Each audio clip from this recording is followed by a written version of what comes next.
সফর রবিউল আউয়াল রবিউল সানি জমাদিউল আউয়াল মুহররম সফর রবিউল আউয়াল রবিউল সানি জমাদিউল আউয়াল জমাদিউল সানি রজব শাবান রমজান শাওয়াল জিলকদ জিলহজ 12 মাসের নাম।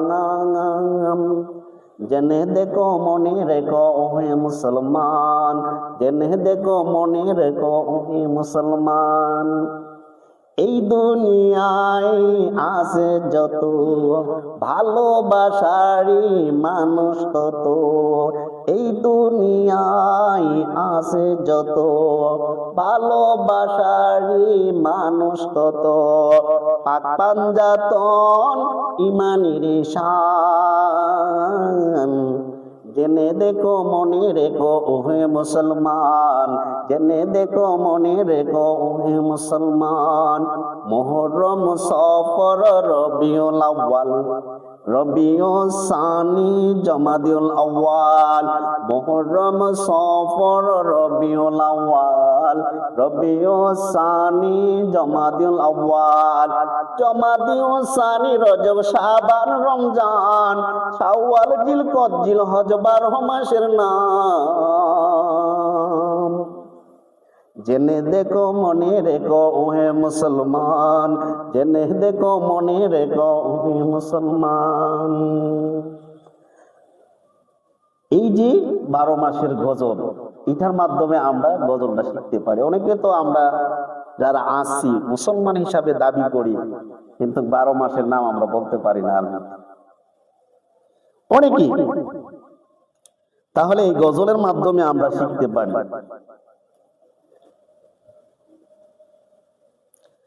আদম থেকে ঈসা নবী, ঈসা থেকে নূহ নবী, আদম থেকে নূহ নবী, নূহ থেকে ঈসা নবী, সবারই সেরা আমার নবীর নাম। জেনে দেখো মনে রেখো ওহে মুসলমান, জেনে দেখো মনে রেখো ওহে মুসলমান। বলেন মুহররম সফর রবিউল আউয়াল রবিউল সানি জমাদিউল আউয়াল মুহররম সফর রবিউল আউয়াল রবিউল সানি জমাদিউল আউয়াল জমাদিউল সানি রজব শাবান রমজান শাওয়াল জিলকদ জিলহজ 12 মাসের নাম। জেনে দেখো মনে রেখো ওহে মুসলমান, জেনে দেখো মনে রেখো ওহে মুসলমান।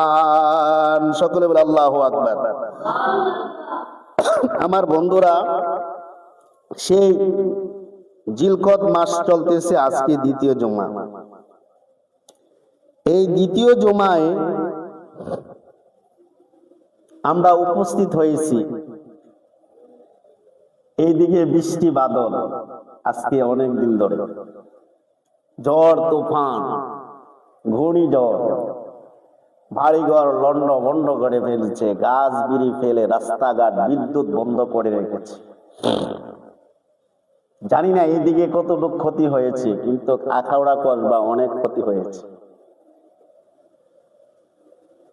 কালকে দেখতে পেলাম আমাদের মসজিদরারে ভেঙে ফেলেছে। আমাদের মসজিদ, যে মসজিদরা ছিল, এটা এইভাবে ফ্লোর ছিল এবং টিন ছিল, উপরে চাল ছিল। এই মসজিদের টিনরে নিয়ে অনেক দূর নিয়ে একটা বাঁশের জাড়ের গাছের উপরে নিয়ে বসাইয়া ফেলেছে চালটারে। আর টিন গুলারে কোথায় নিয়েছে? ছিটিপিটি ফেলেছে। তবে এই যে মেরাব, এটারে কেউ মিম্বর বলে, মিম্বর মেরাব, ভিতরের অংশটা কোরআন শরীফ ছিল। এই মেরাবের যে উপরের অংশটার যে চালটাও ছিল, এই সাইডের টিন গুলো ছিল, কোরআন শরীফও ছিল। এই সাইডের কোনো কিছু ক্ষতি হয় না। আল্লাহু আকবার বলেন। আল্লাহর ঘর আল্লাহ নিজে রক্ষা করার কথা। আল্লাহ বলেন এই ঘরও আমি রক্ষা করব না। আমি বলে দিই, যারা নাফরমানি করবে, নাফরমানির টাকাও যদি আমার ঘরের মধ্যে লাগাও, হতে পারে, এরকমও তো হতে পারে, এই ঘর আমি রাখবো না। আমার বন্ধুরা, আল্লাহ কত মহান, আমাদেরকে কত সুন্দর করে রেখেছেন। আপনি যদি বাস্তব মুখী দেখেন, আখাউড়া কসবায় গেলে এই তুফানে কত ক্ষতি হয়েছে, একটু ঘুরে ঘুরে যদি দেখতেন তাহলে বুঝতে পারেন। আমরা বুঝতে পারতাম আমরা কত আল্লাহ আমাদেরকে হেফাজত কইরা রাখছেন, কত আরামে রাখছেন। কারো বাড়ি নাই, কারো ঘর নাই। এমন কে আছে কসবায় গ্রামীণ টাওয়ারটারে ভেঙ্গে চুরমা করে পুকুরের মধ্যে ফেলে দিয়েছে। এত বড় টাওয়ার, আমার মনে হয় শত মানুষও ওই টাওয়ারটারে লড়াইতে পারবে না। কিন্তু সেই টাওয়ারটারে, এত বড় টাওয়ারটারে আল্লাহ তার কুদরতি একটা বাতাসের মাধ্যমে টাওয়ারটারে বাইঙ্গা সরু মোর্চা করে দিয়েছে। তিনি কত মহান, তিনি কত শক্তিমান। ও বন্ধুরা, আমরা তো বুঝি নাই। আমরা আল্লাহর নাফরমানি করি, আল্লাহর কথা আমরা শুনি নাই। আল্লাহর কথা যদি আমরা শুনতাম তাহলে আল্লাহ আমাদের এরকম বিপদ দিত না। আবার গিয়ে দেখেন বাড়ি অঞ্চলে অনেকের ধান কাটা লেগেছে। ধান কাটা, ধানগুলা বাড়িতে এনেছে কেটে, ধানগুলা রয়েছে ওই মাঠের মধ্যে। ধানগুলা ছিল 3 দিনে, ধানগুলা নষ্ট হয়ে গিয়েছে, জ্বালার মতো হয়ে গেছে। অনেকে এভাবে ধানগুলাকে তুলে দেখলাম অনলাইনের মধ্যে, ফেসবুকে এইভাবে দেখাচ্ছে, দেখেন আমার ধানগুলা শেষ হয়ে গেছে, জ্বালা হয়ে গেছে, কোনো কাজে লাগবে না। কৃষকরা চিৎকার করতেছে। ও যুবক, অনেক কৃষক গুলা দেখলাম জমিনের মধ্যে পয়রায় হায় হতাশ করতেছে, আল্লাহরে ডাকতেছে। পানির সাথে ধান গাছগুলাকে মিশাইয়া দিয়েছে। কেমন আল্লাহ, কত শক্তিমান আল্লাহ। তারপরে আমরা আল্লাহর ইবাদত করি নাই। আজকে শুক্রবার আমরা মসজিদে, আমরা দেখবেন কম আসবো। মসজিদের মধ্যে আসতে আমাদের মনে চাই নাই, আল্লাহর ইবাদত করতে আমরা মনে চাই না। আল্লাহর হুকুম মানার জন্য আল্লাহ বিধান দিয়েছেন, ওই বিধান মতে আমরা চলতে চাই না, ওই বিধান আমরা মানতে চাই নাই। আল্লাহর নাফরমানি করতে করতে করতে করতে আমরা এমন হয়েছি, আল্লাহ বলেন আমিও ধৈর্য হারা হয়ে গিয়েছি। আমি যদি এইরকম বিপদ না দিই তাহলে আমার বান্দারা আমারে চিরদিনের জন্য ভুলে যাবে, আমারে চিরদিনের জন্য ভুলে যাবে। আজকে যদি দানগুলাকে আমি নষ্ট না করতাম, আমার এভাবে স্মরণ করতো না, ঠিক না? আজকে জমিগুলাকে যদি আমি পানিতে ডুবাইয়া না দিতাম তাহলে ওই বান্দা আমার এভাবে আল্লাহ বলে ডাকতো না। আমি যদি বাড়িঘর উঠাইয়া না দিতাম, বাড়িঘর গুলা যদি ভাঙ্গা না পালাইতাম তাহলে মনে করতা আল্লাহ বলতে কিছু নাই। আমি যদি ওই টাওয়ারটা না ভাঙতে পারতাম, দুনিয়ার মানুষ বলতো আল্লাহ বলতে কিছু নাই। আমি যে আল্লাহ আছি বান্দাদেরকে বুঝাইয়া দিলাম, ঝড় তুফানের মাধ্যমে, বৃষ্টির মাধ্যমে এত বড় টাওয়ারটারে কেউ ভাঙতে পারবে নাই।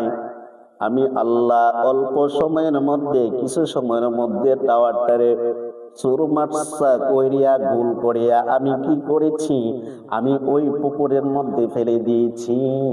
আমি মসজিদ ভাঙতে নাও পারতাম, তারপরও আমি বুঝাইয়া দিছি, বান্দা রে, ও বান্দা, মসজিদ আমার ঘর, তবে মসজিদের ভিতরে যদি নাফরমানি করো, আমিও বুঝাইয়া দিব মসজিদের মধ্যে আমি মসজিদও ভাঙতে পারি। আমি আল্লাহ নিজে আমার ঘরকে ভাঙিয়া বুঝাইয়া দিতে পারি বান্দাদেরকে, এই মসজিদের মধ্যে নাফরমানি করা যাবে না। এই মসজিদের মধ্যে হালাল ছাড়া যদি হারাম লাগাও, তার এই ইটগুলাও আমি রাখবো না। চালগুলার এত সুন্দর করে উড়াইয়া নিয়েছে, নিয়ে একটা গাছের মধ্যে ঝুলন্ত অবস্থা রাইখা বসাইয়া দিছে। চালগুলাও ক্ষতি হয় নাই। আল্লাহ কত শক্তিমান, আল্লাহ কত পারেন রে বান্দা, আল্লাহ দেখাইয়া দিয়েছে। আমি পারি, দেখো মসজিদের চালদারে, মসজিদের যে আশেপাশে যে গড়ের যে চাপটা গুলারে ছিটাইয়া দিয়েছি, আর গড়ের চালদারে আমি উপর তুলে নিয়ে দিয়েছি। আমি আল্লাহ পারি। তবে আরেকটা জিনিস বান্দাদেরকে বুঝাইয়া দিলাম, আমার গড় যে, আমার যে কোরআন কালাম, একটা পাতাও বৃষ্টি ভিজতে পারে নাই। আমি আল্লাহ সেই কোরআন কালামটারে আমি নিজে হেফাজত করে রাখছি। আমি সালো উড়াইয়া নেই নাই। এই পিছনের সেই সাইডের যে বাবা ভাইয়েরাই, টিনগুলাকে আমি সুন্দরভাবে বসাইয়া রাখছি। আমার কোরআন কালামটারেও সুন্দরভাবে রাখছি, বৃষ্টিও ভিজে নাই। আমি আল্লাহ, আমি আমার কালামরা রে হেফাজত করে রাখলাম। আল্লাহু আকবার বলেন। আবার বন্ধুরা, এই কোরআনে কোনো বল আছে কিনা? কোরআনে বল আছে? কোরআনে কোনো বল নাই। যালিকাল কিতাবু লা রাইবা ফীহি হুদাল লিল মুত্তাকিন। আল্লাহ বলে, ও দুনিয়ার মানুষ, জালিকাল কিতাব, এমন একটা কিতাব, ইহা এমন একটা কিতাব যার মধ্যে সন্দেহ করা যাবে না। যার মধ্যে কোনো সন্দেহ করা যাবে না, যার মধ্যে কোনো সন্দেহ করা যাবে না, এমন একটা কিতাব আমি আল্লাহ তোমাদের মাঝে দিয়েছি। কিয়ামত পর্যন্ত একটা অক্ষর বাড়াইতে পারবে না, কমাইতে পারবে না, ঠিক না? বাড়াইতে পারবে না, ইচ্ছা করলে কমাইতে পারবে না, এটার মধ্যে ভুল নাই। আর যদি পারো ভুল ধরাইয়া দেখাইয়া দাও, আমি তোমাদেরকে পুরস্কার করব। চ্যালেঞ্জ করেছেন মহান আল্লাহ। আল্লাহ যদি চ্যালেঞ্জ করেন, বান্দা কি আল্লাহর সাথে পারবে? তোমার কথা বল না কেন? বান্দা কি আল্লাহর সাথে পারবে? আল্লাহর সাথে পারবে না। ও দুনিয়ার মানুষ, মনে রাখো, আল্লাহ এমন মহান, আল্লাহ এমন শক্তিশালী। আল্লাহ চ্যালেঞ্জ করে বান্দার সাথে, পারলে তোমার আমার কিতাবে ভুল ধরাইয়া দেখাও, আমি তোমাদেরকে পুরস্কার করব। কিয়ামত পর্যন্ত কেউ পারবে না সেই কোরআনকে ভুল ধরার মতো। এই জন্য আল্লাহ আল্লাহর নিজের কোরআনকে আল্লাহ নিজে হেফাজত করে রাখছে। বৃষ্টিও ভিজে নাই, কোনো কিছু ভিজে না। কিন্তু ঘর উড়াইয়া নিয়েছে। ঘর বানাইছে কেডা? বান্দা। ঘর বানাইছে কেডা? তোমার কথা কর না কেন? এই মসজিদরা বানাইছে কেডা? বান্দা বানাইছে না? এই মসজিদরা বানাইছে কে? বান্দা বানাইছে। তাই এই মসজিদে বানাইতে আমি আল্লাহ মাফ করো কিটা না, এই মসজিদের কথা না, প্রত্যেকটা মসজিদ হালালও আছে, হারামও আছে। আছে কি? আছে না? টাকা আছে না? আবার কোন মসজিদ আছে একবার পিওর, কোনো হারাম নাই, নিজের রক্তের পরিশ্রমের টাকা দিয়ে আমি টাকা দিচ্ছি। আবার অনেকে দেখা গেল পুলিশ, সে বেতন পায়, এই বেতন পায় 20,000 বা 30,000 ধরে, ওই পুলিশে সে মসজিদে আপনি 2 লাখ টাকা দেওয়া লাগছে দান কইরা। কয় লাখ টাকা? 2 লাখ টাকা। আবার জিজ্ঞাসা করলাম পুলিশ সাহেব, পুলিশ সাহেব আপনি বাসা ভাড়া থাকেন কত? ওইটা তো 30,000 টাকা। বাড়াই দিয়ে 30,000 টাকা। আপনার ছেলে মেয়ে আসেনি? কো আছে। ও ছেলে মেয়ে কয়জন? কো আছে 3-4 জন। কি করে? লেখাপড়া করে। তাদের খরচ কত যায়? প্রতিটা আপনার প্রাইভেটে একজন আমি পড়াই 4,000 টাকা। 4 জন যে 4 কত? 16,000 টাকা। এই দিক দিয়ে হলো 30,000 টাকা। কত হলো? 16 আর 30 46,000 টাকা। সে বেতন পায় কত টাকা? 30,000 টাকা। এটা হলো তার খরচ, সংসারের খরচ আছে। আবার এবার চাল আছে, ডাল আছে, এভরিথিং আছে।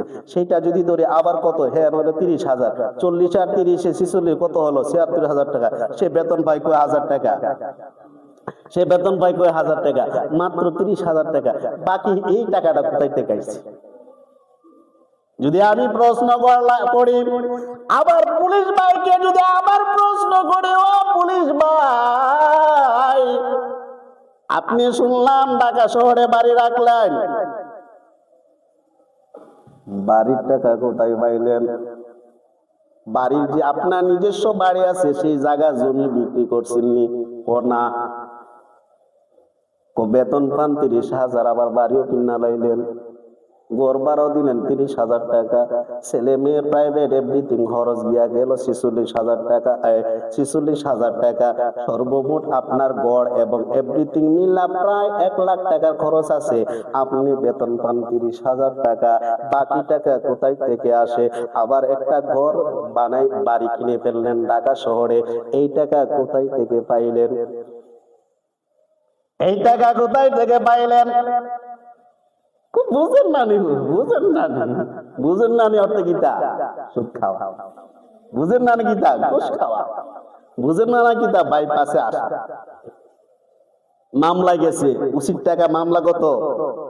তার মামলা হিসাবে টাকা নেওয়ার উচিত নাই, কিন্তু একজন মামলা করতে গেলে তার থেকে 10,000 টাকা, 30,000 টাকা, 40,000 টাকা চুক্তি নিয়ে নেয়। একটা আসামি ধরছে, এই আসামিরে ছুটাই আনতে গেলে 50,000 টাকা দিতে হয়, 1 লাখ টাকা দিতে হয়। 1 লাখ টাকা দিলে সে আসামিকে ছুটে দেয়, ছুটাইয়ে ফেলে, এই ছুটাই আনা যায়।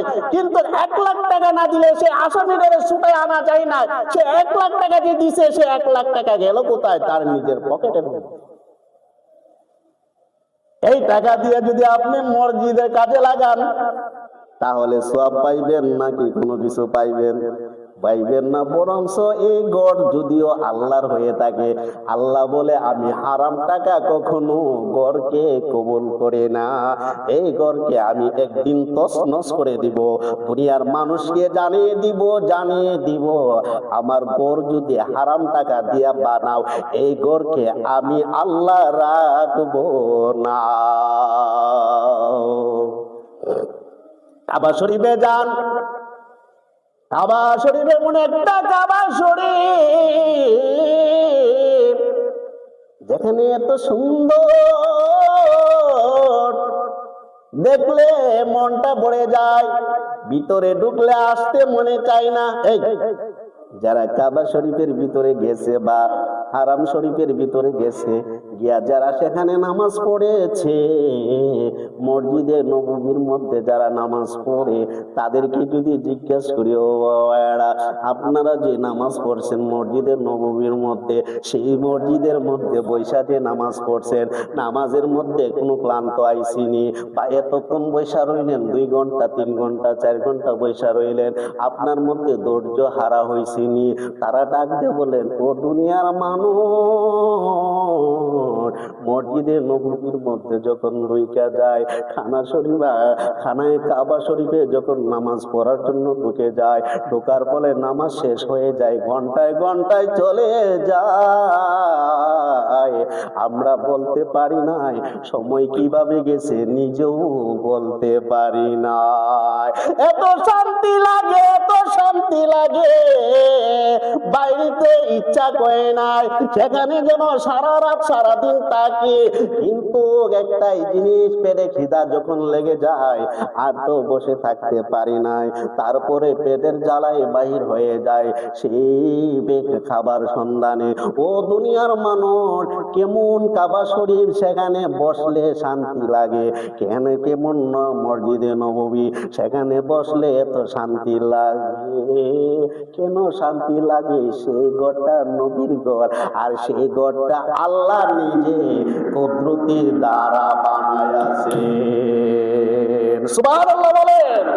আমার বন্ধু, ও বন্ধু রে বন্ধু, কাবা শরীফে আল্লাহ নিজে কুদরতি দ্বারা সে কাবা শরীফ বানাইছেন। এই দুনিয়া যখন বানান নাই, আসমান বানান নাই, জমিন বানান নাই, লৌহ কলম কিছু কিছু বানাইবেন না, এভাবে একটা পরিকল্পনা করেছেন। করার পরে বন্ধুরে বন্ধুরে কাবা শরীফের যে দাগটা দিয়েছেন, এভাবে চারিদিকে চারটা দাগ দিলেন, এভাবে সোজা দাগ দিলেন, এভাবে সোজা দাগ দিলেন।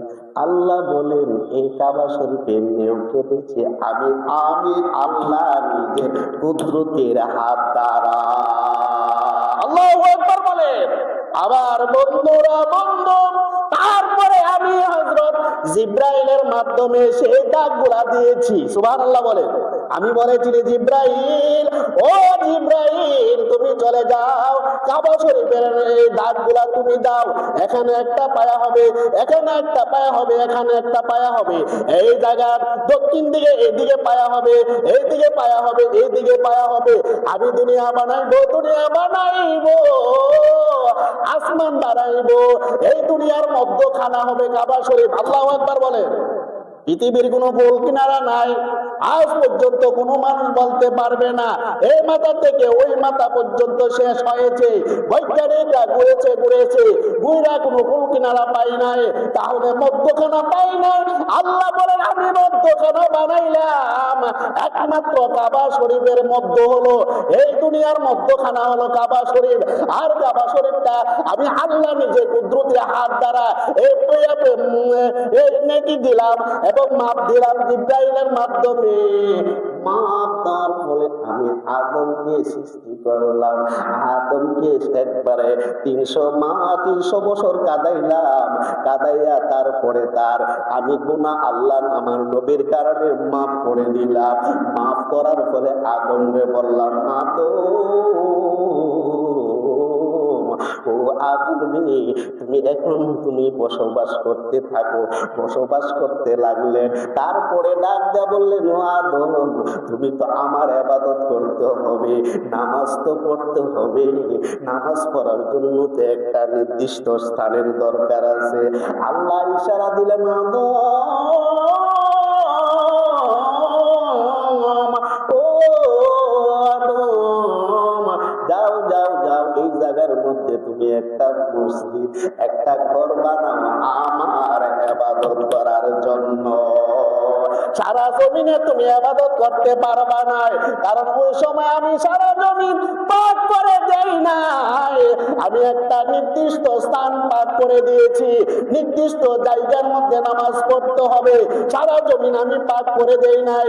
এখন বর্তমান আমরা যেখানে ইচ্ছা সেখানে নামাজ পড়তে পারি, অসুবিধা নাই। সারা জমিনদারকে আল্লাহ পাক করে দিয়েছেন। আবার দয়ার নবীজির ওসিলা করে ও দুনিয়ার মানুষ তোমরা শুনো, আদম আলাইহিস সালামের সময় সারা পৃথিবীতে জায়গা পাক ছিল না, একটা নির্দিষ্ট জায়গা ছিল। ওই নির্দিষ্ট জায়গার মধ্যে ইবাদত করতে হয়েছে। হযরত মুসা আলাইহিস সালামের সময়, ওই সময়ে তিনি একটা নির্দিষ্ট জায়গা ছিল, ওই নির্দিষ্ট জায়গার মধ্যে তারা ইবাদত করতে হয়েছে। হযরত ঈসা আলাইহিস সালামের জমানায় তাদের নির্দিষ্ট একটা জায়গা ছিল, ওই নির্দিষ্ট জায়গার মধ্যে ইবাদত করতে হয়েছে, নামাজ পড়তে হয়েছে। কিন্তু এখন বর্তমান যুগে নির্দিষ্ট কোনো জায়গা নাই। আমার নবীর ওসিলা করে সারা পৃথিবীটাকে পাক করে দিয়েছেন। ওই সময় আদমরে বললেন একটা কাবা ঘর বানাও, একটা ঘর বানাও। আল্লাহ ইশারা দিয়েছেন এই জায়গার মধ্যে। সুবহানাল্লাহ বলেন। এই জায়গার মধ্যে ইশারা দিয়েছেন কার মাধ্যমে? জিব্রাইলের মাধ্যমে। ও জিব্রাইল চলে যাও, চলে যাও, আমার বন্ধুর কাছে চলে যাও। দুনিয়ার আর কোনো মানুষ নাই, দুইজন ব্যক্তি আছে, হযরত আদম আলাইহিস সালাম, হযরত হাওয়া আলাইহিস সালাম। এই দুইজন ব্যক্তি আদম নবীরে জানিয়ে দাও সে যেন এখানের মধ্যে একটা ঘর বানায়। সুন্দর করে একটা ঘর বানাইলেন, আর এই ঘরটারে নির্দেশ দিয়েছেন, এই ঘরটারে মাপ দিয়েছেন, এই ঘরটারে দৈর্ঘ্য প্রস্থ দিয়েছেন মহান আল্লাহ। সুবহানাল্লাহ বলেন। এভাবে আদম আলাইহিস সালাম বানাইলেন জিব্রাইলের মাধ্যমে। শেষ বেলায় হযরত নূহ আলাইহিস সালাম যখন এই পৃথিবীতে আসলেন, নূহ আলাইহিস সালামের জমানায় আল্লাহর কুদরতি দ্বারা প্লাবন হয়েছিল। নূহ আলাইহিস সালাম আল্লাহর কাছে চাইছিল, আল্লাহ ও আল্লাহ আমি ব্যর্থ হয়ে গেলাম, আমার তোমার বান্দারা আমার উম্মতেরা আমার কথা শুনে না, আমি যদি বলি লা ইলাহা ইল্লাল্লাহ তারা মানে না, লা ইলাহা ইল্লাল্লাহ আমাকে ভণ্ড বলে দাবি করে, আমাকে ভণ্ড তহমত দিয়ে আমি ব্যর্থ হয়ে গেলাম। মুসা নবী, ও নূহ নবী, তুমি ব্যর্থ হয়ে গেলাই কোহা, আমি ব্যর্থ হয়ে গেলাম, তাহলে তুমি কি চাও? আল্লাহু আকবার বলেন, তুমি কি চাও, তুমি কি চাও? মুসা হযরত নূহ নবী ডাক দিয়ে বলেন, আল্লাহ গো আমি তোমার কাছে চাই, এই তোমার এই বান্দাদেরকে যারা আমার কাছে কালেমা পড়ছে তারা ব্যতীত যারা আছে তাদেরকে প্লাবনে মেরে ফেলো, বন্যা দিয়ে মেরে ফেলো। আল্লাহু আকবার বলেন। কেডা কইছে? হযরত নূহ আলাইহিস সালাম। বন্যা দিয়ে তুমি কি করো? তাদেরকে মেরে ফেলো। বন্যা দিলে তো সবাইরে মারবো, বন্যার পানি কারো মাফ করবো? মুসলমান আর অমুসলমান। ওই যে কইলাম ঘূর্ণিঝড় হইল, আল্লাহর গড় ভাঙ্গা তছনছ করে ফেলছে, বাড়ি ঘরও তছনছ করে ফেলেছে। ঘূর্ণিঝড় হইলে তো কারো মাপ নাই, যে দিকটা যাইবো এদিক দিয়ে তছনছ হয়ে যাবে। এখন যদি আপনি প্লাবন দিয়ে বন্যা হয়, কারো মাপ দিব? ইমাম আর গীতা ইমাম বা মুসলমান যারা কালমা পড়ছে এগুলা দেখবে, যে সামনে পড়বে বা এই পানির মধ্যে যে পড়বে সেই কি হবে? মারা যাবে। আল্লাহ ডাক দিয়ে বলেন, ও নূহ আমি তো প্লাবন দিলে তোমার প্রতি যারা ঈমান এনেছে, আমার প্রতি যারা ঈমান এনেছে, তোমাকে রাসূল দাবি করেছে, তোমাকে নবী মেনেছে, তারা কি করবে? তাদেরকে তো একটা ব্যবস্থা করতে হবে। তখন আল্লাহ বলেন, তুমি এক কাম করে একটা কিস্তি বানাও, নৌকা বানাও। সুবহানাল্লাহ বলেন। নৌকা বানাও। নৌকা বানাইলে গাছ পাবো কোথায়? গাছ পাবো কোথায়? গাছ পাবো কোথায়? এটা তো কথা, গাছ পাবো কোথায়? যাক, যেভাবে গাছ পাইলেন, নৌকা বানাইলেন, ওনার যারা আসিল তাদেরকে উঠাইলেন, অনুসারী যারা ছিল, হেফাজত শয়তান হইয়া দাঁড়াইছিল, ওই মুসলমানের সাথে সবাই ডাক দিয়েছে, তোমরা উঠো, সবাই উঠো। হেফাজত শয়তান উঠে গেছে। শয়তান যখন শয়তানি কাজ শুরু করে দিল নৌকার মধ্যে, নূহ আলাইহিস সালামকে তোমার কাটা কইছে উঠতে, আপনি তো কইছে, কোন সময় কইছে আমি তোমারে কইছি, আপনি যে আপনার উম্মতদেরকে যখন বলছেন সবাই উঠো, এখানে তো আমিও ছিলাম, কই ফায়দা তুই উঠতে গেছিস, আপনি কইছেন আর আমি কি বাধা দিতে পারি? আপনার কথা তো আমার মানতে হইব। তাইলে আবার শয়তানি শুরু করছস কিরে? ও শয়তানি, আমার কাজ হইতে শয়তানি করা। শয়তানি কিতা করে জানেননি? বাঘের মাথার মধ্যে থাপ্পড় দিয়ে দুই নাক দিয়ে, বাঘের দুই নাক দিয়ে ইঁদুর বাইর করে। ইঁদুর বাইর করার অর্থ কি? কাঠ কাটার জন্য। কি কাটার জন্য? নৌকাকে ছিদ্র করার জন্য। তখন এই অবস্থায় দেখা নূহ আলাইহিস সালাম আল্লাহ ডাক দেন, আল্লাহ এই তো অবস্থা হয়ে গেছে, কি তারা কি বাহির করতেছে? নাক দিয়ে ইঁদুর বাহির করতেছে, আমি কি করতাম? তুমি কো সিংহের মধ্যে তুমি এখন থাপ্পড় দাও। সিংহের মধ্যে যখন থাপ্পড় দিছে, নাক দিয়ে দুই বিড়াল বাহির হয়েছে। সুবহানাল্লাহ। না, বিড়ালের আদার কি? ইঁদুর। বিড়ালের আদার কি? প্রধান খাদ্যই কি? ইঁদুর। ইঁদুরে ধরে একটার পর একটা খাই। যাক, বন্যা হইল। এই কাবা শরীফ আবার কি হয়ে গেল? বন্যায় তল হয়ে গেল, এটা ডিসকালার হয়ে গেল। এভাবে চলতে লাগলো, চলতে লাগলো।